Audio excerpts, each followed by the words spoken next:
مساء الخير على الجميع، ويا رب الكل يكون بخير وصحة وسعادة.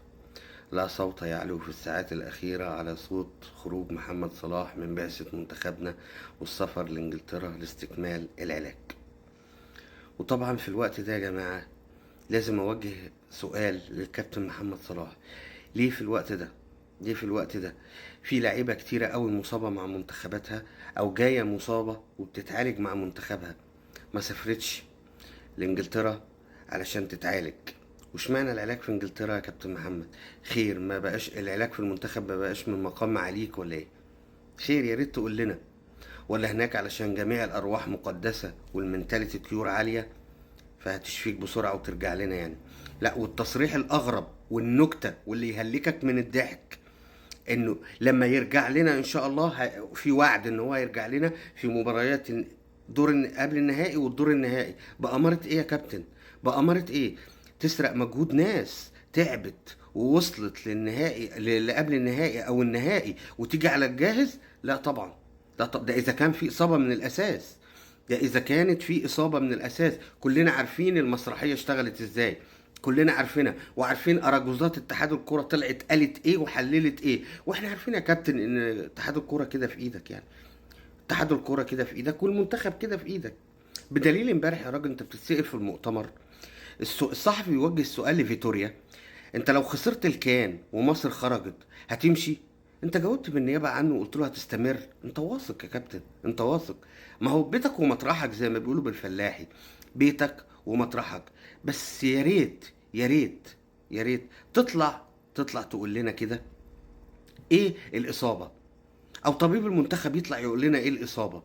يا ريت يعني نبقى على حتى نبلعها، يقول لنا ايه الاصابه، يقول لنا ايه الاصابه وايه علاقه الاصابه دي بتصريحات كلوب اللي كان واثق ان انت راجع، واثق ان انت راجع وادلى بتصريحات يعني تاني يوم اتاكدت يا جماعه، تاني يوم التصريحات بتاع كلوب دي اتاكدت. وبعدين يا جماعه في لعيبه مع منتخباتها جايه مصابه يا جماعه، جايه مصابه وبتتعالج في منتخبها عادي. نصير مزراوي بتاع بايرن ميونخ جاي وبيتجهز للادوار اللي جايه. عند محمد قندوس اللي لعب قبلنا كان بيتجهز لماتش مصر يا جماعه، بيتجهز لماتش مصر علشان يلعب قدامنا، ولعب واجاد وكان نجم الماتش.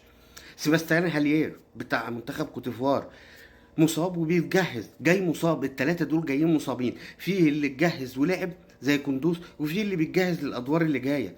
مش حجه واهيه وحجه ضعيفه ومسرحيه هزليه باينه قوي للي بيفهم، باينه قوي للي بيفهم. ويا خساره اتحاد الكوره، احنا عارفين ان اتحاد الكوره شويه شخاشيخ في ايدين محمد صلاح يا جماعه. خلينا نكون واقعيين يا جماعه ونعترف بيها، محمد صلاح بيدير الكره المصريه، محمد صلاح بيدير الكره المصريه علشان نكون واضحين وما فيهاش اي غموض. محمد صلاح بيدير الكره المصريه لدرجه زي ما قلت لكم بالدلائل.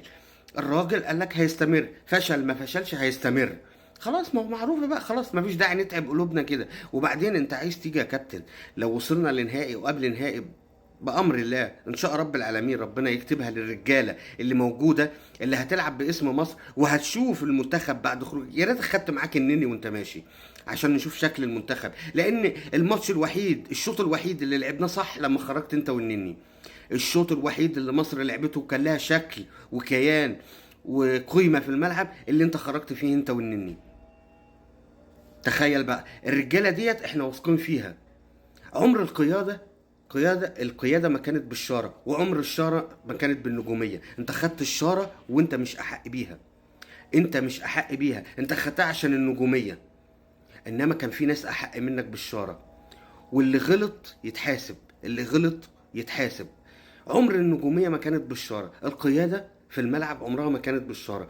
في ناس اصغر منك في السن وتعرف يعني ايه قيادة عنك بمراحل كتير جدا، بمراحل كتير جدا. بس احنا للأسف اللي خلاص يا جماعة تنازلوا لحد ما خلاص ما بقاش لهم قيمة، ما بقاش لهم وزن. اتحاد الكرة خلاص، اتحاد الكرة ما يقدرش ياخد قرار. وعايز ترجع لنا محمد صلاح في الدور النهائي او قبل النهائي عشان يسرق مجهود اللعيبة اللي هتتعب وتقاتل عشان توصل للادوار دي، ويجي الباشا على الجاهز؟ لا لا، دي اسمها كوسة، دي اسمها كوسة.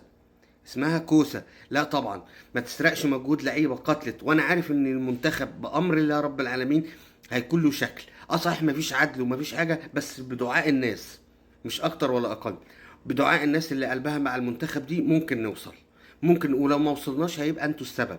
هيبقى انتوا السبب بالمجاملات، بالتزييف، باختيارات غير منصفة، باختيارات ظلمة، باستبعاد لعيبة كانت أحق، وضم لعيبة كانت لا تستحق إن هي تعدي من قدام بوابة المنتخب.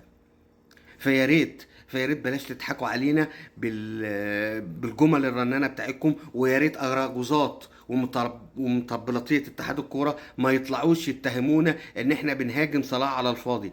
احنا بنهاجم صلاح بسبب مواقف. عمر المواقف في كرة القدم ما كانت كده. كابتن حسن شحاتة لعيبة محلية، المنتخب كان فيه 2 محترفين، منهم واحد رفع صوته على الكابتن حسن شحاتة بتاع توتنهام ميزو، ما شمهاش تاني، ونزل بتاع انبي المحلي يكسبوا الماتش. ليه؟ عشان كان في روح وحمية وكان في عدل، كان في قائد.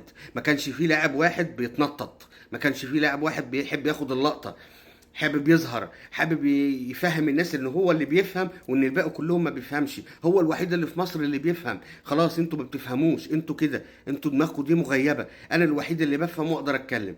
فيا ريت اراجوزات ومطبلاتيه اتحاد الكوره ما يطلعوش يتشدقوا ويتغنوا بالجمل الرنانه وان احنا بنهاجم وان احنا مش بنهاجم. ادي موقف بسيط جدا بيوضح لك ان عمر القياده في المنتخب ما كانت بالشاره، وعمر الشاره ما كانت بالنجوميه.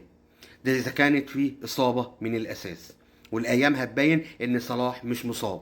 صلاح مش مصاب. صلاح من اول دقيقه في المنتخب كان بيستعجل ان هو يرجع ليفربول، ودي كانت باينه. تصريحات كلوب اكدت الموضوع ده، واتاكدت تصريحات كلوب بعدها ب 24 ساعه. يا ريت نقفل الموضوع ونركز مع الرجاله اللي هتلعب وان شاء الله هتفرحنا قدام المنتخب كاب فيردي النهارده، وان شاء الله يوصلوا علشان هم يستحقوا، لا بالتعب والمجهود، ان هم يوصلوا لاعلى الدرجات بدون. سلام عليكم.